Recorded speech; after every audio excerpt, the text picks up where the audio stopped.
that Book of Enoch, centuries later, was accepted as one of the sacred books of the Bible in Ethiopia. And Ethiopian Christians still study the Book of Enoch and the Book of Jubilees in school, as they do. Just like the Book of Joshua or the Book of Exodus. And so when I was once in Ethiopia, and we had some discussions with clergy.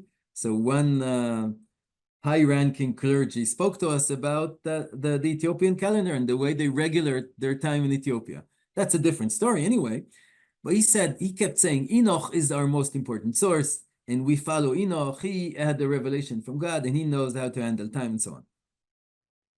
But I asked him, look, but the current Ethiopic calendar doesn't really work with Enoch. Of course, you have other plans altogether, and you've got some Greek through Arabic astronomy in your calendar and so on. He says, okay, that's right. You can never work completely 100% with Enoch, but we keep saying Enoch is our main source. So that means, once again, here it is. It's the kind of thought it's very nicely schematic, but it doesn't really 100% work in reality. It's a nice anecdote. You've written a few things about the question of science at Qumran or in these texts. Would you typify this approach as scientific, whether theoretical or practical or observational, empirical? Yeah. So you know that philosophers of science are facing, in recent centuries, in recent decades, they're facing what they call the demarcation problem. How can you define what science is and what is not scientific?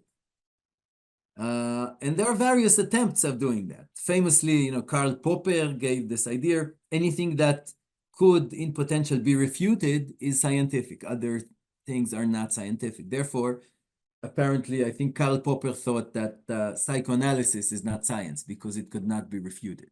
You cannot devise an experiment to refute it or prove it. Anyway, the best minds in modern philosophy of science came to the conclusion that science is undefinable.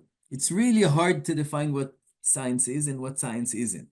Now, if you're saying that about modern times, then if you look at antiquity, then that's even harder. How can you define science? By the accuracy, by the systematic method, by maybe its functionality, maybe its prestige and place in society, maybe anything said by a famous professor with a cathedra and students, maybe that is science.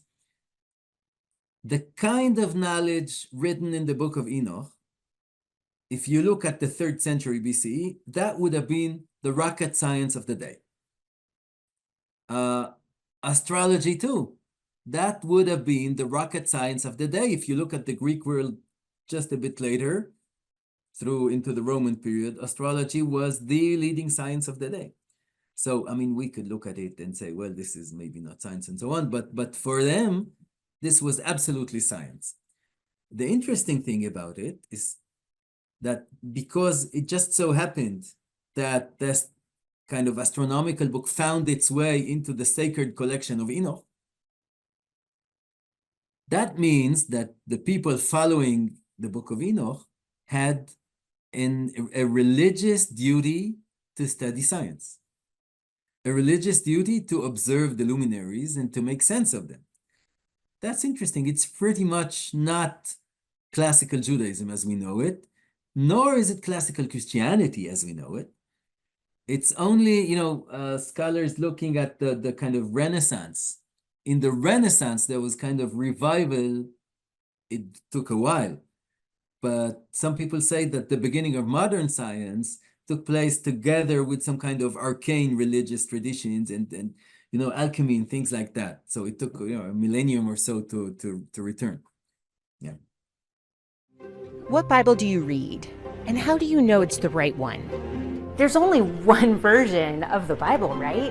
It might surprise you to learn that Bible translations led to many versions of Holy Scripture. Long ago, translators interpreted the Hebrew Bible, ensuring it would be enjoyed in many languages.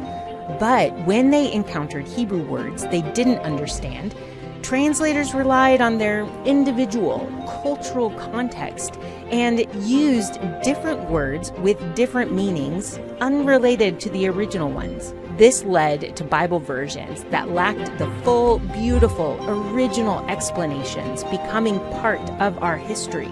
That's why when you join our online classes, you'll get back to the source of the original Hebrew Bible to uncover hidden meanings. Get back to the source. Join our online course today, where the treasures of the authentic Bible await you. Click on the link and register to start your biblical experience.